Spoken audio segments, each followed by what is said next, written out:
Good morning, love. Good morning. Oh, I did my little motivational minute this morning about saying that it was me and you talking about voice.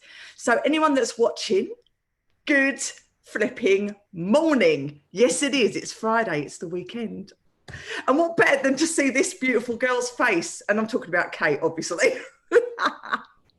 Of course. Because today we are talking about voice. And on Wednesday, like me and Kate and Aidan and Linda, we all had a chat and we were talking about all different things, weren't we? And Kate was did this technique, which was bentoism. Flipping brilliant it was. It's a big insight. We might even go through it today. We'll see how it goes. We'll see how the flow goes. We are the flipping flow. So today, to start things off on this Friday, voice. So voice is obviously such a massive part of my life. It's flipping huge, isn't it? And we have so many voices. And not only do I use my own voice externally all the time as a speaker, as a singer, and I teach as well. I teach my pupils. I see a lot of people come to me and they're holding their voice back and there's something stopping them. And it's almost like the voice is almost an extension of who we are as a person as well. You know, so to release their voice, sometimes we have to go back and do inner work to find out when it wasn't a problem. And I use my NLP so much in my teaching as well, because it's so powerful.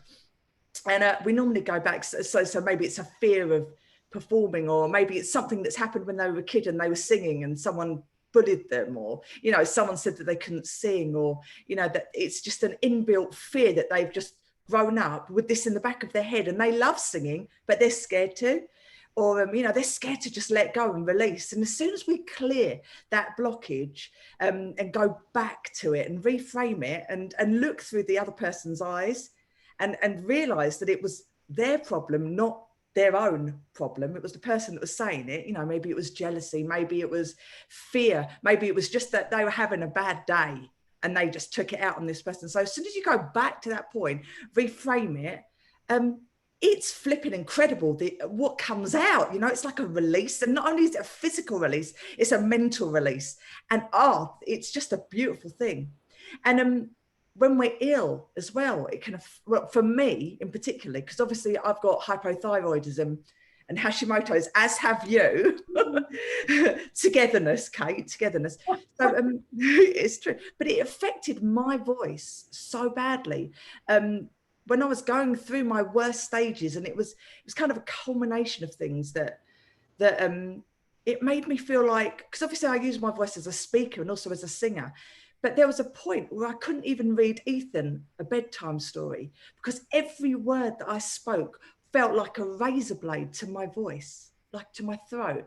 And the pain was incredible. And until I went back and I released all of those things. Do you remember? I think I did it with you, Kate. Yeah, we did that in our training. We did some work on that, didn't we? Yeah. You helped me.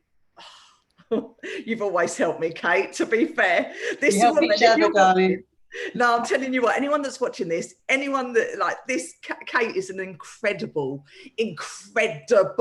therapist, right? Seriously. So check out Kate. I have to say, she's helped me incredibly throughout the years as well. So voice, as I say, it's an extension, and it's not only your outer voice, it's your inner voice, because that is equally, if not even more powerful than your outer voice, because the words that we speak and the words that we say out loud, the most important words that you will ever hear are the ones that you tell yourself, always. So what we need to do is speak to ourselves as if we're our own best friend in a nice, positive, calming way. And there's so many different, you know, frequencies and vibration that our voice brings. And God, it's a multitude of things, isn't it, Kate? It is a multitude of things. So yeah, what do you think? Voice to you. Let's chat. Because otherwise I just talk. Well, because the reason I thought about doing voice for this chat was, one, because it's like, it is your world, really. And there's just so much that you can bring to this discussion. But I was think I was working with somebody recently, and we were just talking, and then they wanted to say something and they just choked up. They just couldn't say it. And part of it was, I think, the feeling of, and we all feel this, don't we? When there's a strong emotion and we kind of swallow it down, we don't want to feel it. And it's like, if you speak it, you're going to feel it. So I don't want to say the words, because then I'm going to feel the feeling. And our voice is just so linked to how we feel. Yeah. And so, and that sort of really brought it up for me. And I was thinking, because for me, when I think about voice, there's that whole bit of expressing yourself, like speaking what's true for you and what your needs are, you know, and things like creating boundaries, you know, saying no to people. You know, that can be very hard for people to do, that speaking, that just that simple word, because there's so much around it, and in our heads and in our bodies too. And so it's this whole thing of how the voice is linked so closely to the way we feel. And when you talk about Hashimoto's, which is this autoimmune disease of the thyroid, which is basically your body is attacking your own thyroid, seeing it as the enemy. And then my belief with that is, it's kind of like all autoimmune things are like you're beating yourself up. Your body is beating itself up, and it's got to be linked to the way we feel. I mean, our bodies and our voice in our throat and our feelings are linked, and so all our diseases, I think, are linked to the way we feel too. And it's like a process, isn't it? It's like a reverse loop thing, where our bodies affect the way we feel, and the way we feel affect our bodies. And the way we speak our feelings, and the way we speak our needs, and the way we speak about ourselves, as you were saying, and then all of that is this verbal thing. But then what are these voices inside as well? I mean, I think the biggest thing that when I breakthrough I ever had with all our NLP training, when we did that, was when me and my inner critic. And I was like, I don't know if you remember, Danielle, but I went up on the stage, and I was like and the trainer worked with me on these parts of me. And I thought it was just this simple thing I was working on, these just two parts of me that are in conflict. And then my inner critic weighed in as well. Yeah. And we worked on her, and blimey. And when she finally got it and realized that what she was doing was harming me, and she came back over onto my side and became my best friend, that was like the most amazing thing. I mean, I was like walking on clouds for the rest of the day. I was quite spaced out, actually. It was really weird. All this energy was released, the amount of energy that had been held, just keeping her going. I think she was just taking all my energy, you know, not just by the fact that she existed, she was taking a lot of energy, but also how she was depleting mine. That's right. By constantly wearing me down. Yeah. So all of these ways, and I think, yes, we can help people, because we've all been trained in this. One, because we've been through it now, so we know how to do it because we've been through it, guys. So and then, not to say we're perfect, because there's another layer always underneath. We're always working on something. Of course. Because I think that's part of life, isn't it? It's not like nobody's going to get all this stuff sorted. I think it just is just part of life. You're just taking layers and looking at different aspects of yourself and getting more and more understanding and more connection with yourself. Because I think, because when you're talking about singing, Danielle, I don't know if it's true for you, but I imagine that it is a kind of connection, isn't it? Singing. Of course. You're connecting with yourself and putting yourself out there, and you're connecting with others through your singing. There's so much with it. And I guess, to me, the sort of secret of life and happiness and well-being, all of those things is all about connection, whether it's connection between others, or nature, or just with yourself. And I say just with yourself, I think it all starts there. Connection is massive for me. And funny enough, I had a client yesterday, and she was serious anxiety, and she was manifesting in her body, in her heart area, and then we cleared that and into her gut as well. And it was what we did was, the heart area was like a red block, and so we changed the color and we changed the shape into it. Was turned into a nice pink swishy little airy thing, and then it was in her gut, and it was like a fireball spitting. But in both of those areas, we went down into it and asked what the voice was saying in there, because those blocks, those physical manifestation of blocks there and in your gut, they're telling you a message. It's giving you a message that you cannot ignore. That is it. And the more you're ignoring it, the bigger it's getting. And as soon as you just kind of go, right, remember what you said on Wednesday, actually, and you said about the driving seat, and it can come along for the ride, but you are the driver. And I said that to her yesterday, because she said, look, it's there. As soon as I wake up, I'm happy. And then all of a sudden it will just trigger. And I'm like, okay, so when you see it, instead of pushing it away, talk to it and say, I know you're there. I understand you're there. I understand you have a message for me. I'm listening. But I'm in the driving seat. And you can come along for the ride. You can come, you're sitting there, you're in the passenger seat and you're there. I'm very aware you're there and I'm listening, but I'm in charge. I'm in control. I've got the steering wheel. I've got the controls of the volume. You know, I can do all this. And she was like, it seems calmer. She goes, yeah, I feel like I'm more in control. And honestly, the whole thing, she came in from being in an absolute, oh, bless her heart. Bless her heart. She was just like that, you know. And by the end of it, she said, as she was walking, she goes, I feel like a different person. And that's in one session, Kate. Yeah. Just from listening, because it was a physical thing and she had to go back and fix the thing that it was telling her. And it was quite an intense, you know, timeline technique session. And we went right back and we dealt with a few things. And but oh my God, it was just like she changed. She was smiling and she just felt like this weight had come off her, and it was magic. And there was no fire burning them and all. It was just flickering here and there. And I was like, that's okay. It can flicker, you know, and eventually it might just fizzle out. And I also said as well, I said, our bodies, because it was a fireball. I said, we're made up of water. That's who we are. You know, 90% of us is water. I said, so how about redirecting some of that water and putting out that fire? Might want to do that. And we did. And it was just like I loved every second of it, honestly. Yeah. Oh, it's great, isn't it, when you can get that sort of reaction so quickly with somebody, which is what these techniques do, isn't it? So, and yet she's the same person as when she walked in. Exactly the same. It's purely just a switch, changing something, or the way you interpret something, or the expectation you have of yourself, or just a perspective, like you say. It's just looking at something in a different way and saying, well, actually, maybe it doesn't mean that. That doesn't mean this. And you're just changing the meaning. Yeah, and listening to it, listening to that voice. Absolutely. Because the voice has got a message and it's telling everything that's happening to us or in us is speaking, just shouting at us, saying, listen to me. And like, it's like an alarm, isn't it? Yeah. An alarm. If the engine light comes on your car, you don't just ignore it and keep driving. You go to a garage and sort it out. That's don't right. you?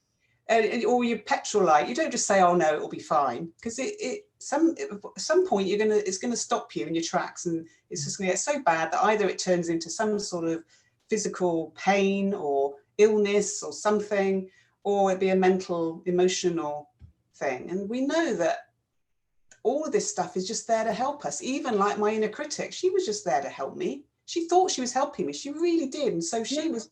And because I wasn't listening to her, I said, I don't want to listen to this. I'd go away. I don't want to hear this nasty crap that she was giving me all the time. And even if I was in a good mood, she would bring me down. She would say, oh yeah, but, you know, and then there would all be all of the negative stuff. And I'd been living with that for, I don't know how many decades. Oh. She had a message for me that I wasn't listening. And as soon as I got that from her, and she realized that actually what she was saying wasn't really helping me in the way she thought she might be, that it all changed. And I was the same person. I walked in, I walked out. You say I feel like a different person, because kind of like you are, because that person isn't driving anymore. No. You're back driving. Yeah. And so those voices, and it's like you say, the body is like any pain you've got, that's a voice, isn't it? It's your body speaking. Your body hasn't got words, so it give you pain instead. I think it's so flipping powerful. And the more we ignore it, the stronger it gets. And the secret is just to listen, like really listen. And in life as well, you know, there's so much noise all around us, but we can choose what we tune into. We can choose the frequency of what we want to listen to.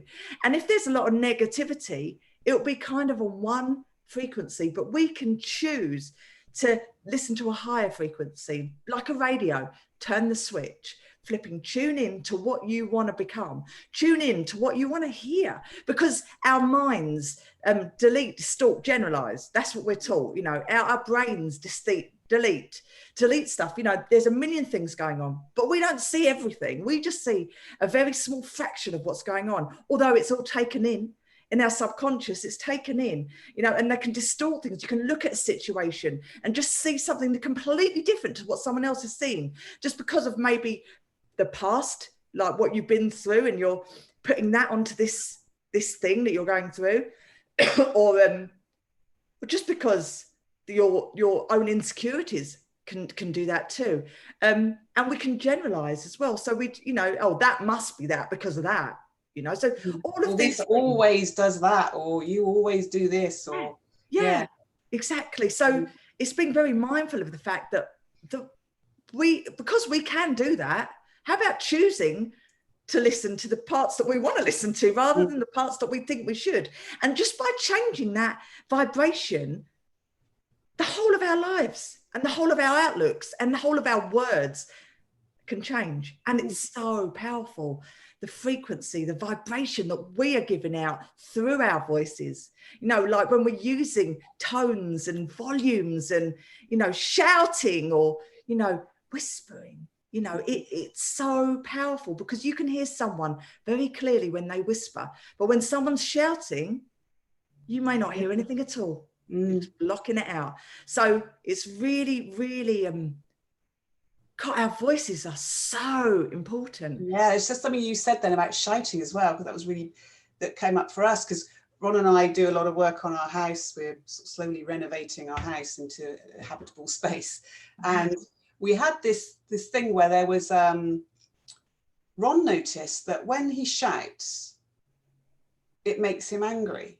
It's like, because when you're angry, you shout. He noticed it happened the other way around. So when he was shouting for me, because he couldn't hear him, you know, above the cement mixer or something, then that would make him angry. Just the act of shouting. Oh, so there's this whole feedback thing again. So the way we speak, it's not just the words we use, but the tone that you say and the volume we use can affect the way we feel.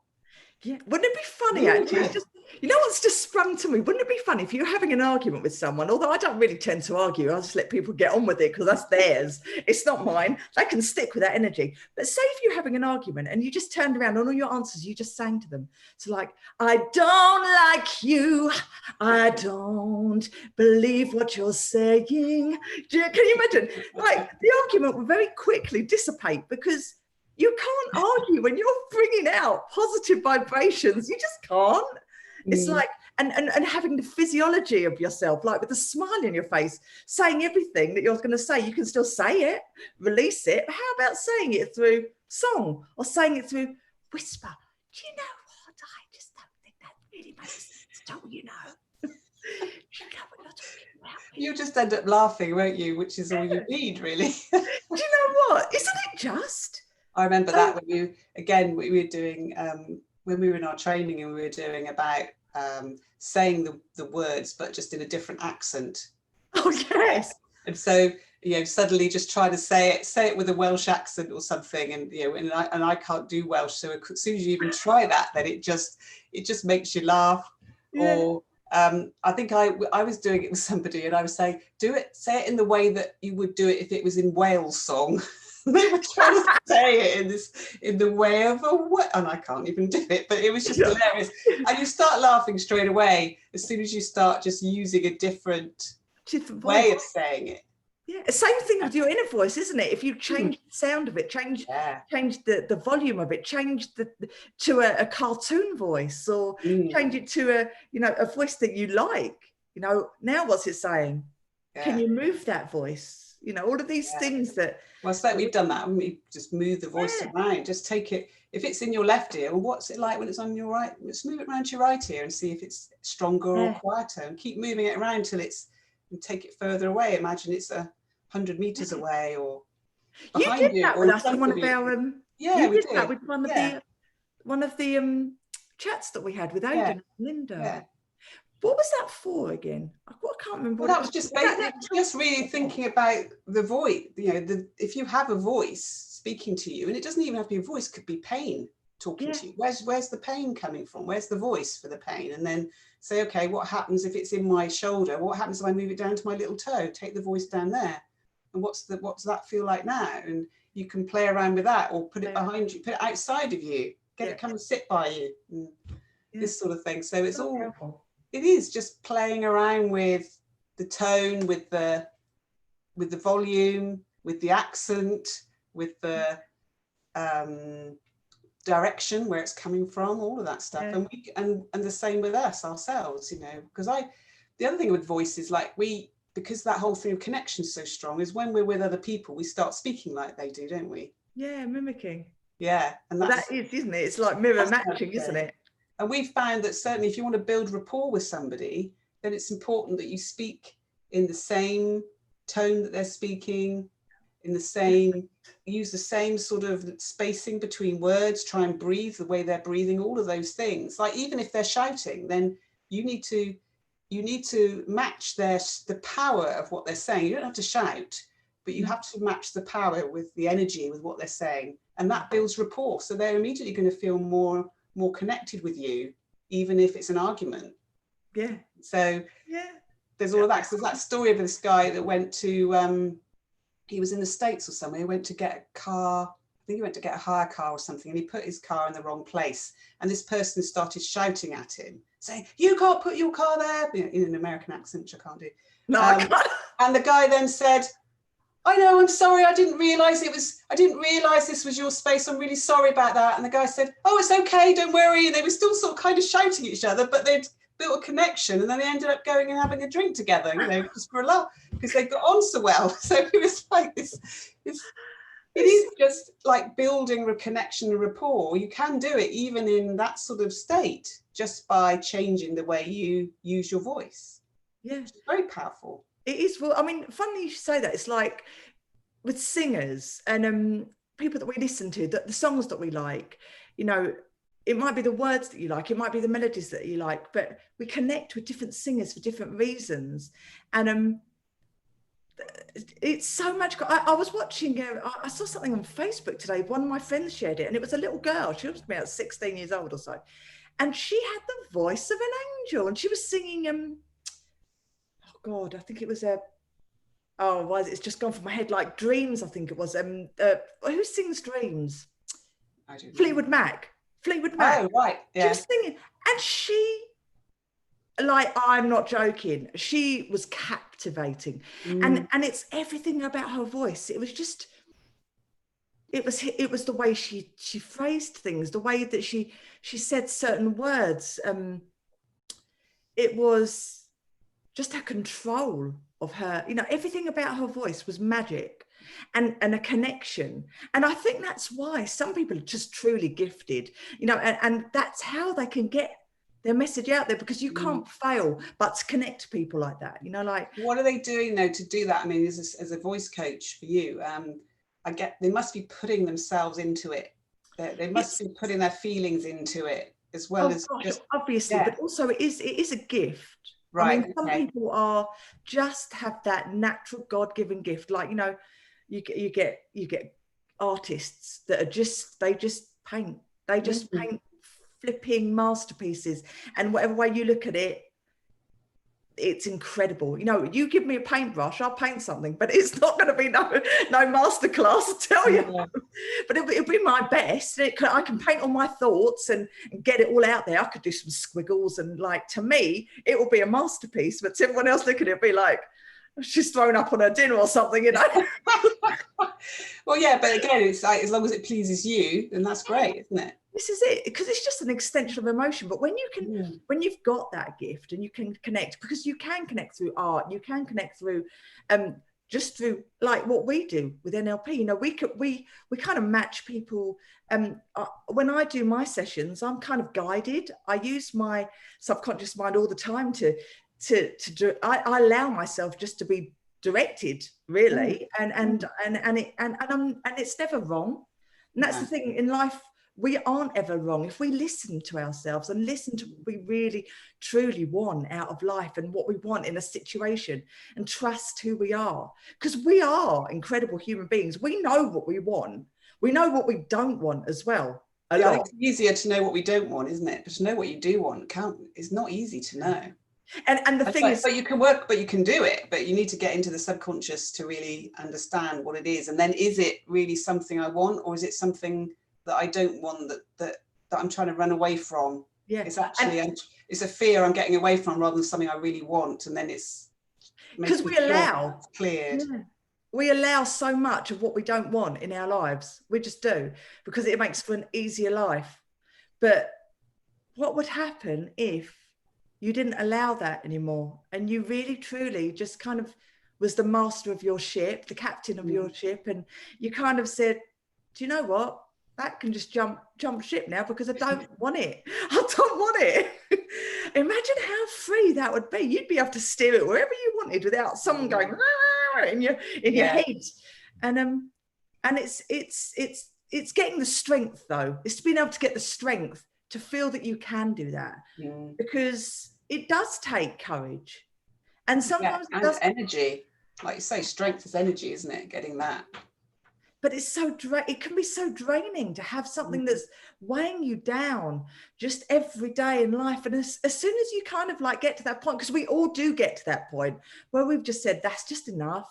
Like, that's enough. I don't want that anymore. And as soon as you just say that, then it's out. And then it's up to the other person or the situation that you're in. That's theirs to deal with. If they don't want that, you don't want that. So they can then choose whether they decide to match what you want in your life, or whether it's not right. And if that's a loss, technically a loss to you in your life, well, what you're losing. You're losing something that you want to gain. Is it a metaphor or a paradox? It's a paradox. Well, yeah, the life's full of those, isn't it? On a daily basis. Yeah, and it's like, but that is life, and it's kind of like you say, it's accepting. A lot of it is just accepting things for what they are in some ways, and because you can't. There's only so much you can control, and that's very little when you work it out. I remember writing a list once of all the things, everything I can control, and everything I can't, because of being a bit of a control freak in my past, and it kind of. There was a very short list, things I can control, and it was pretty much things that I do, and even that's really hard, as we all know. And so everything else is kind of like, it's just going to happen. Yeah. So it's like, well, letting go of not being able to control everything, and then accepting then a lot of the stuff that's happening, like inside of you. If you're having one of these alarms going off and a message is coming through, then accepting that and talking to it, listening to it, and see what it's about. And then freeing, once you've got all that freedom, because you have, like, just letting go of trying to control this stuff. Once you've let go of that, then you are free to put your energy into the things you really want in life. Yeah. Decluttering. You've only got so much energy, so what are you going to spend your energy on? It's like spending money. It's a valuable resource. And what do you spend your energy on every day? That's it. And then sort of knowing what you want, and then making sure you've got the energy to do it.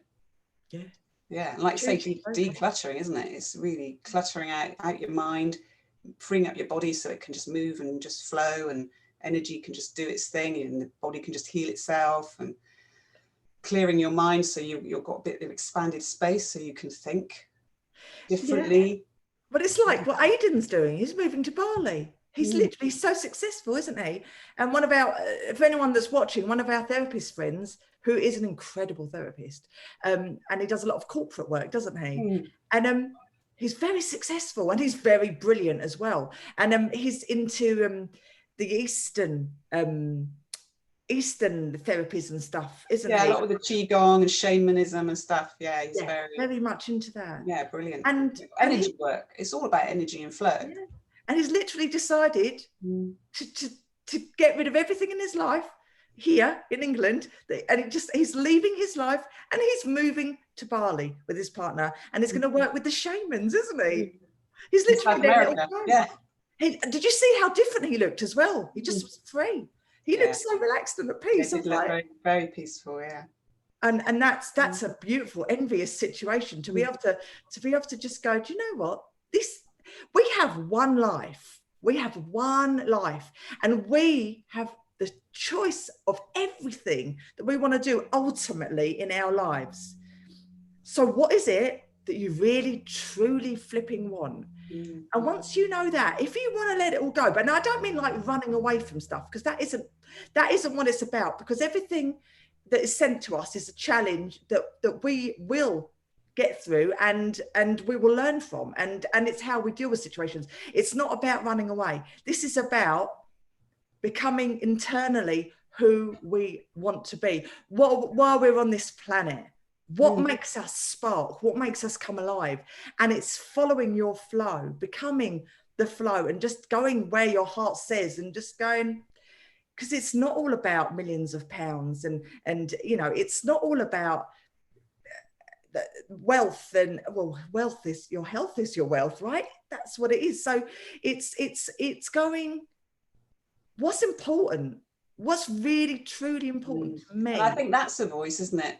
There is always a little nagging voice there somewhere telling you that, telling you what it is. Telling you, yeah, because it is there subconsciously. You know, I mean, we all have basic needs in life that everybody needs, and then on top of that, there's this thing: how do I want to express myself in this world? To, you know, what do I want to be? How do I want to live? You know, like we say, the three things that people think at the end of life are: did I live? Did I love? Did I matter? Oh, how those three things. And like looking into that and seeing, do I, you know, don't wait until the end of life to ask those questions. Now, am I living? Am I loving? Am I mattering? Am I doing what's right for me? What matters for me? And if not, then how do I get closer to that? You know, it's not throwing everything out and maybe moving across the world. You know, I did that. I headed to France and moved to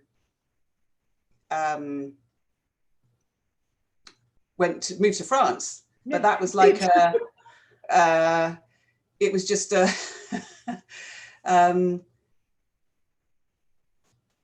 spur of the moment thing, but just did it because it just seemed right at the time. It just felt right, and I can't, you know, just threw in my job, sold the house. It's the same thing as I did. Here. Yeah, we just came, but it wasn't like, I mean, I just wanted a bit of adventure. It was about time, and it was kind of like midlife crisis thing going on too, but because I was just turned 40 at the time, but it was still, it felt right. It's something I'd always wanted to do. I always wanted, for some reason, to go and live in another country and speak another language. Why? I don't know why. I don't know why that is, but I'd always wanted it. So I thought, I don't want to leave it too long, you know. And then the reality hits home, is like, speaking another language is bloody hard, to learn another language and to express yourself in a different language. And I'm still not great now. I've been here like, you know, 15 years, but you speak better than me. Well, yeah, but it's still hard to do. It's still hard to express yourself in a foreign language. So I hadn't really thought about that. I thought, you know, I'll be here 2 years and I'll be able to speak fluently, because I'll just be here. I'll kind of osmosis will just happen and I'll just absorb it. But that's another way, you know, expressing yourself is interesting, because it's like when we speak to people in French, you're like a different person. And when people speak to us, like when I hear someone speaking French to me, I see them in a certain way. And yet if they switch to English, I see them in another way. I experience them differently because they're speaking a different language. So that's another voice thing, isn't it? That whole... That's interesting. Is it the tonality? Is it how they're phrasing it? Is it the connection? Is it that they don't speak it naturally? I think when they're speaking my native language, English, I kind of connect with them in a different way, maybe in a deeper way, because it's my native language. So when they're speaking French, it's kind of a bit more outside of myself. Yeah, I understand. A bit more disconnected. And so that's weird. The other thing that's really powerful, actually, just thinking about that now, about voice, is that we have to breathe to use our voices. Because if we don't have breath, we can't speak. And so, especially when you're teaching singing, it was something that you said as well. I think it was what you said the other day. Was it that you breathe through your nose? Yes. For the oxygen in the brain. Yeah. But when we sing, we'll talk about that in a second, but when we breathe in, when we're singing, you have to breathe from the diaphragm, because the diaphragm is where your muscle is, that, you know, gives you a full lung full of air. And that is your air is your voice, you know. And when we're focusing on getting into the now state or hypnosis or whatever it is that we're looking at doing, you concentrate on your breath, and your breath is your voice, and your voice is your breath. And it's kind of like, it's just a big cycle. But so for singers, we use the diaphragm, but you say what you were saying. It was about breathing through. I was listening to a podcast on the breath. There's a guy called James something or other, I can't remember, but we can put it in the links. He's just written a book on breathing, because it's called Breath, and it's all about how the way we breathe. If you breathe through your nose, is a very different experience for your body to breathing through your mouth. Breathing through your mouth tells you you're stressed, basically. And so you want to relax, you really need to breathe properly through your nose, in and out, because when you breathe through your mouth, you don't get the same, the breath isn't treated in the same way. Breathing through your nose, it actually mixes with another gas in your nose and pre-warms it and does everything it needs to do to expand your lungs maximally.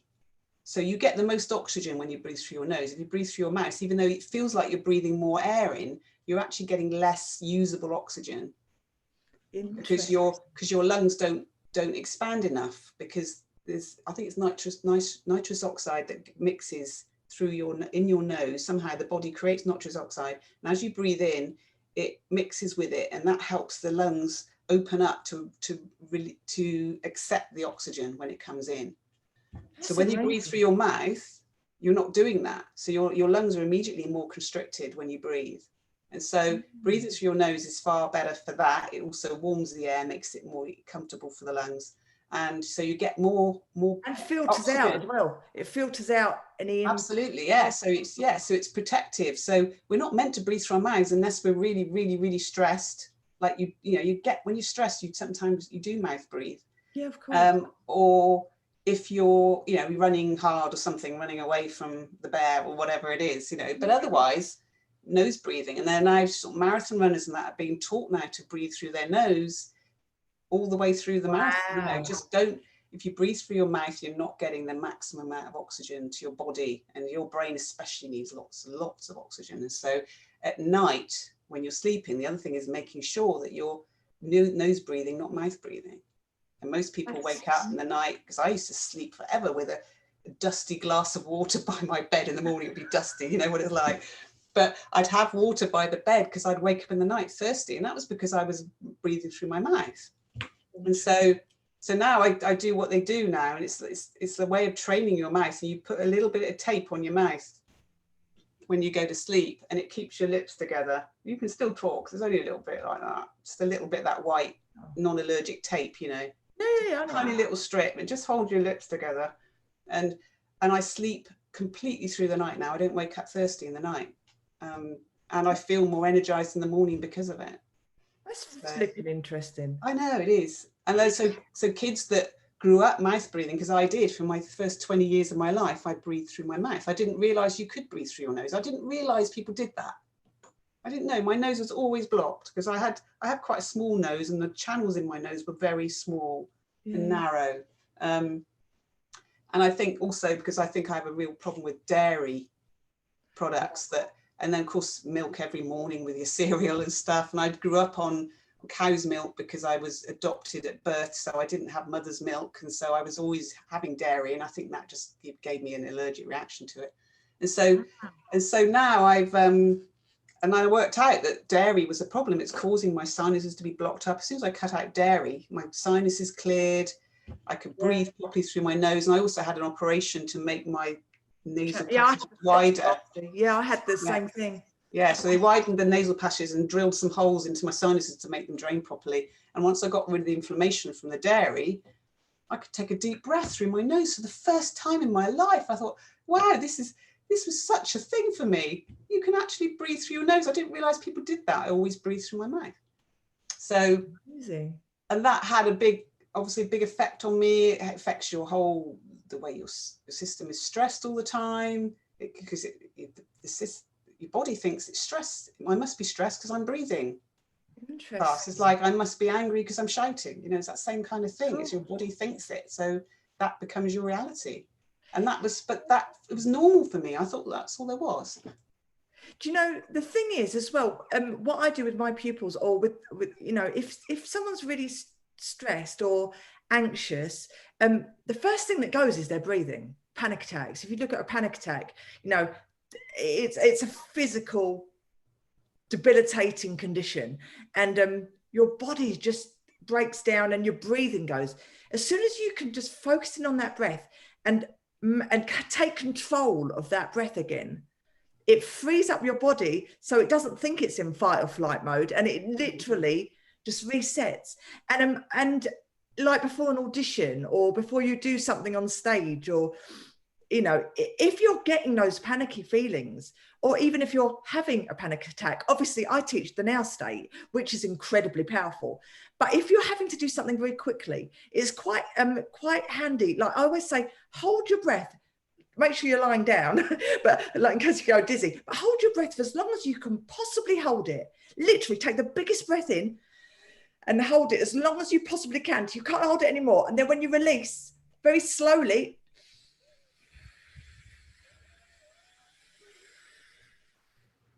release that breath very slowly. And what that does is it just resets your whole breathing, and you'll get a wave of calm flooding through your body. And it's so powerful. And you feel physiologically different, you know, and that's a really powerful, quick technique that you can use anywhere, you know. And I always teach people that because I think it's really powerful. Obviously, the now state, if you can feel that panic attack coming on and it's before it happens, you know, you can start noticing it, saying, look, I know you're there. I'm going to listen to what you're saying. It's absolutely fine, but I'm in control. And you're looking at the spot and you're starting to do the now state, and you're taking everything in and slowly coming into the present. So you can deal with things from the state of now, rather than inviting in anything that's causing you to panic. What if this happens, or anything that has happened? You know, you are present, you are calm, you're in that state that you can deal with things. And yeah, your breath is so powerful. So breath and voice is hand in hand.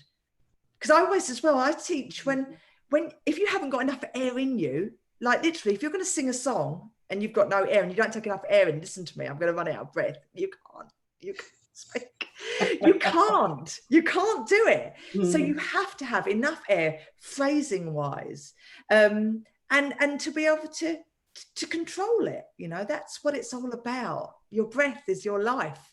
That's who you are. Well, as to say, I mean, word breath, like inspiration is breathing in, it's inspire, expire, inspire, and then that comes from the word spirit. So, you know, life, you know, breath is life. I like that. And so it all comes from that, and everything in our words are just ways of expressing that spirit that is us. And that matches so beautifully with the world of words that we live in, because we're using our voice to dictate who we are and our world around us.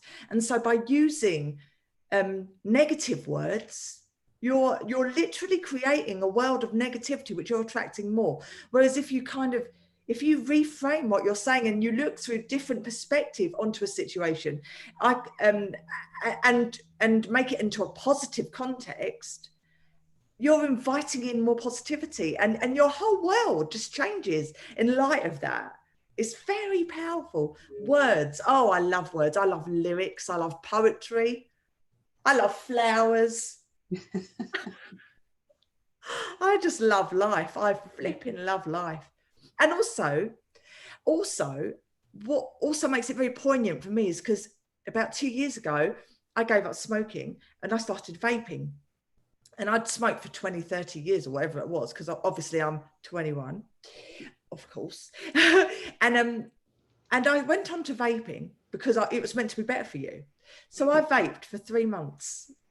And one day I started vaping and I realized that my throat was closing up, but I could breathe through my nose and that was all right. So I thought, oh, it just must be my thyroid. I put it down to my thyroid. That's what I put it down to. Okay. So later on in that day, I did it again and I vaped and my throat closed up again, but I wasn't panicking because I thought, no, I can breathe through my nose. It's fine. So I did that and was relaxed, you know, I was okay. That evening, I had a vape, breathed it in, tried to breathe it in and everything stopped. My throat closed up and my nose closed up. Because I suddenly, I thought to myself, oh no, I can breathe through my nose. I went to breathe through my nose and my nose wasn't working. My mouth wasn't working. My throat wasn't working. Everything stopped. And my son was in the room and Tiki, my dog, was in the room, right? And I'm sitting on the chair, just having this vape and I'm going, and I thought, this is it. I literally, everything stopped. And instead of panicking, there was nothing I could do about it. I was obviously in panic mode because obviously I'd had an allergic reaction. That's what had happened. And now I have an EpiPen. Happy days. So when they say vaping is okay, take it from me. 3 months tells you not. But, well, not for me anyway. So, you know, our bodies react differently to different things. But for me, thankfully, after about 20 seconds of not breathing, not being able to take a breath, it released and I threw the vapes away and I never touched the things ever again in my life. And I went to the doctor and he said to me, you are so lucky, because he goes, most people that happens to, it's game over, literally, because it doesn't release. So my body, it was warned me twice that day, but the third time, and I hadn't listened to it. And the third time it really told me and I listened. Yeah. But that's another message, right? It's another message. My body telling me, don't flip and do this because it's no good for you. And I just ignored it. There's another part of you saying, keep doing it as well, isn't there? So you've got these two parts. It's meant to be okay. Yeah. I was told by the doctors, you know, don't smoke, you have to vape instead of smoking. So of course, I'm listening to them. Should have listened to myself. But I did in the end. So yeah. So your body makes you just tell you, doesn't it? You've got to you listen. It's like,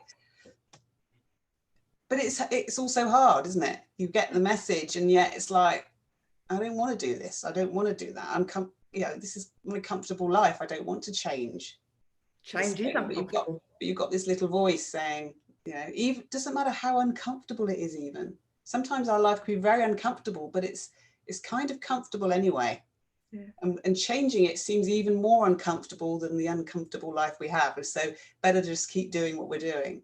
Yeah. And yet on the other side of that, just that getting over that little hump of, I'm going to feel this discomfort and see where it goes. Then over this other side is like this whole field of possibility, freedom, anything's possible. Isn't that, you get out of that box, out of those labels and like you say, part of it's listening and taking a bit of action. Listening is so important. Yeah.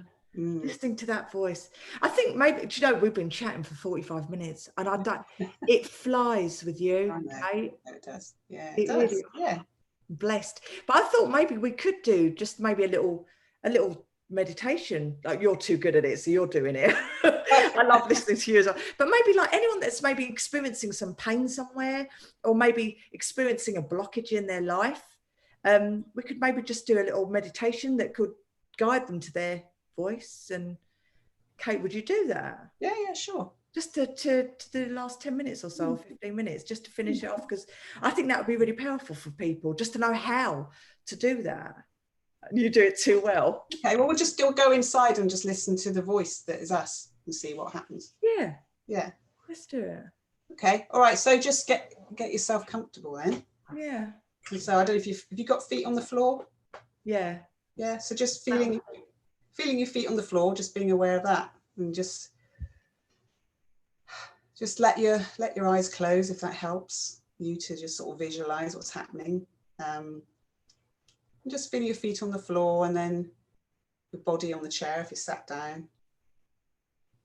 And then just checking in with your breathing now. Just noticing your breathing, however it is, not trying to change it in any way, but just noticing your breathing. Just following the breath in from your nostrils, and kind of notice at the nostrils, it's kind of cooler as you breathe in and then warmer when you breathe out. So just notice that feeling at the nostrils as you're breathing now.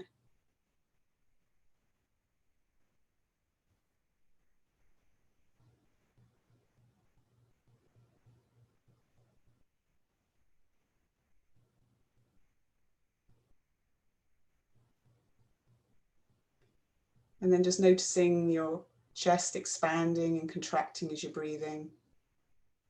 Maybe following the breath down through your throat and noticing the feeling of the breath in your throat and then down to your chest as it expands and contracts. Like a big umbrella opening and closing.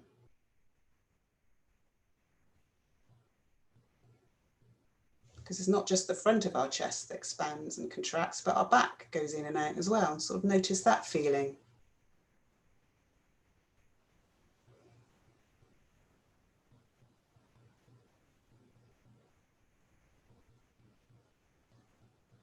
And then go down a bit further into your belly and just noticing that.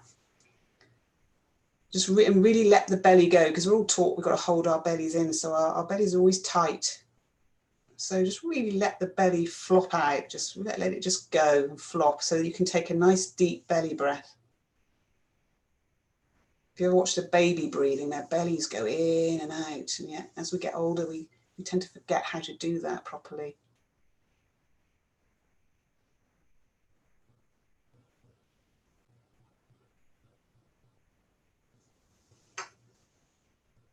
And then just taking every breath now as you breathe in, just noticing the air coming in, and just imagine it sort of going around your lungs and around your whole body. So every part of your body now is getting that oxygen now. And as you're breathing out, just use that as an opportunity now to just doubly relax all the muscles in your body. So every breath out, just doubly relax.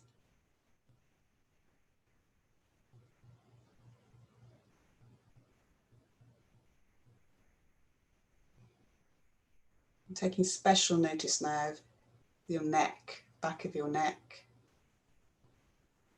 and your jaw. Just how relaxed is that right now? And just doubly relax that. And your shoulders, let them drop. Let any burden on your shoulders, let that just slip off as your shoulders just droop and relax. It all becomes slippery now and everything just brushes off the sides. No burden there now. So your jaw and your neck and your throat and your shoulders nicely relaxed. And as you relax your shoulders, you can notice maybe the muscles in your spine and letting them go more now too. So your back relaxes more. And just feeling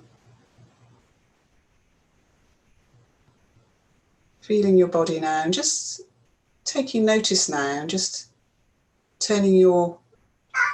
There's my cat come to say hello. Hello, Sydney. Hello, Sydney. She's relaxed. Yeah, you have to relax too.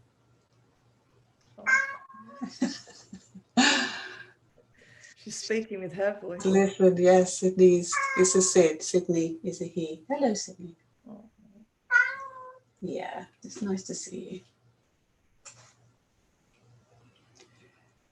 So just focus now, turning your attention now more deeply inside, and just say hello inside to the part that feels mostly you, where you feel the sense of you strongest. Just say hello to you. Say hello inside. Just the place where you sense yourself most strongly now.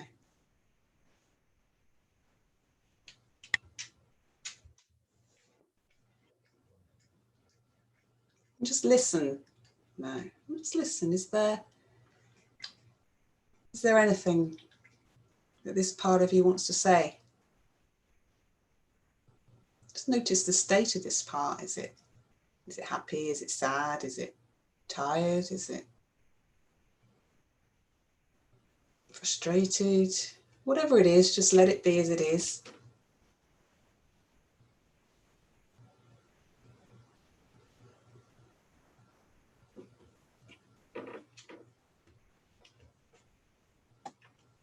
Maybe you could just say to yourself now, you could imagine maybe you're sitting on a park bench. And next to you is like a big space on this bench. And my cat is now playing with my keyboards. It can play. It's allowed. Hey, darling.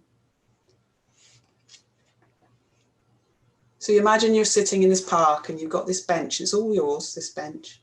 And you're sat on one side, on the other side is just a blank space, an empty space on the bench.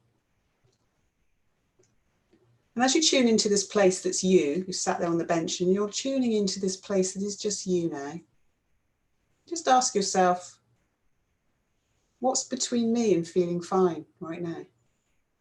And anything that comes up, just put it on the bench. Just let it come out. And you may or may not know what it is, and that doesn't matter. That's fine. That's okay. Your subconscious mind already knows. And just sit it there on the bench. And then just ask again, what else is between me and feeling fine right now? And you may get a sense of something or not, but whatever it is, just put it on the bench. And ask again, what else is between me and feeling fine right now? And just put it on the bench. And just keep asking that question. And just piling things up one on top of the other or side by the side of each other. However your mind likes to put these things, just arrange them on the bench to the side of you. Just putting them outside.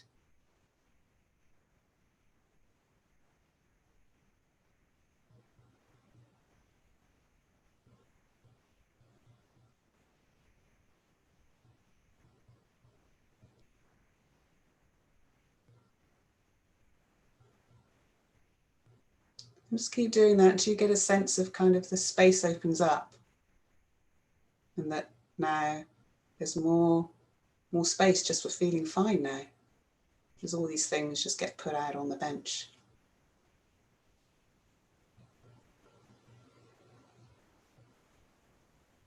And so Danielle, just tell me when you have a sense that everything is out there. Everything is. It's so powerful, so visual. And so what is the sense inside now, in that place that is you? Peace, very peaceful. And is there anything that it wants to say, this piece? Thank you. And does it have any message for you today? Just to guide you, maybe some advice it'd like to give you just for the day? Just focus on happiness. Okay. Lovely. Just focus on happiness. And then we could say, for all this stuff that's out on the bench now to the side of us, you can ask yourself now, could I just leave that there and walk away? Could I? Is it possible for me to do that? I'm not saying you have to, I'm just saying, could you do it if you wanted? Yeah. Yeah, good. Yeah, you could, couldn't you? So the next question is, well, would I? Would I? If I could, would I? Would I just walk away and leave this behind, this burden, stuff I was carrying around that was hiding all that peace and happiness inside?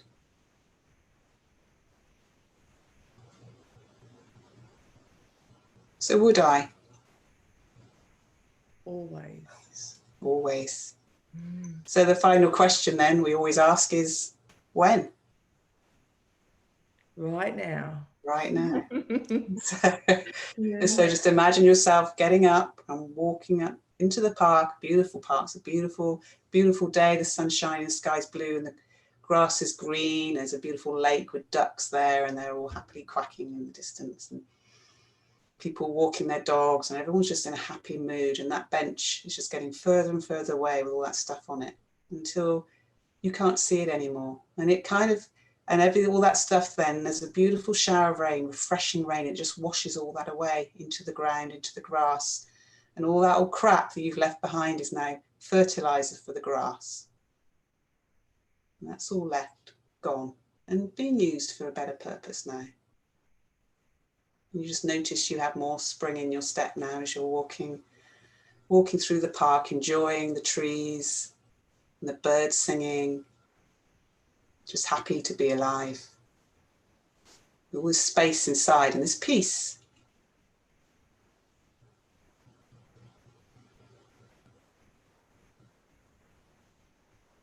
And now just coming back to a little bit more awareness now of yourself in the room where you are. Your feet on the floor and your body in the chair, your clothes against your skin.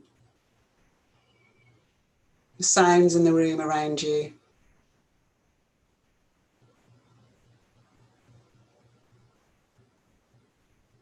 Your breath against your nose, the temperature of your breath in and out. The tastes in your mouth.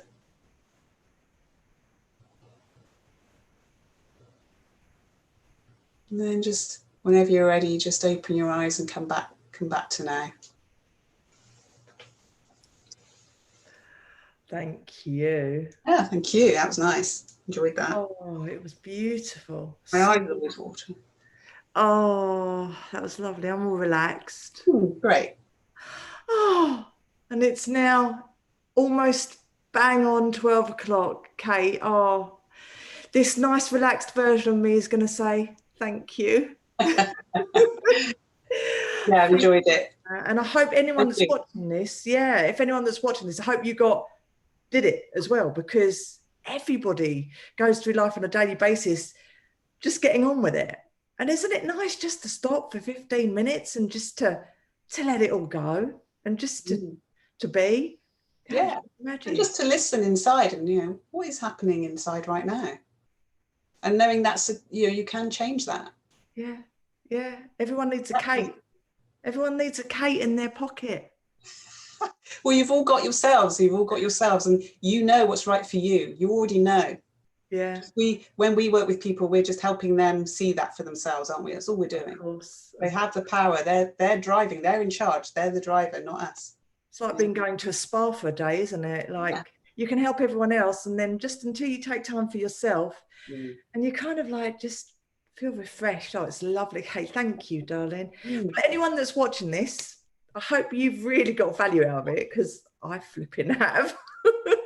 Oh, I'm all relaxed now, so I'm gonna wakey. And have a beautiful Friday. I'm gonna put Kate's details and obviously my details in the description. So if you need to contact us for anything, the magic that is, just contact us. Anything that we can help you with, we are always here to help. And just focus on happiness. I think that is probably a good message for today, right? Yeah, well, just listen, whatever it is, listen to it. And even if it's not happy, listen to it anyway and just find out what the message is. Don't ignore it. That's the key, isn't it? Yeah, use your voice wisely. Right. Everyone, have a wonderful weekend. And I'll see you all tomorrow for a motivational minute. Bye from us. Bye. Just stop this live stream. Just stop that. I think I've stopped it. Yes, and let's just stop that. Kate, that was flipping brilliant.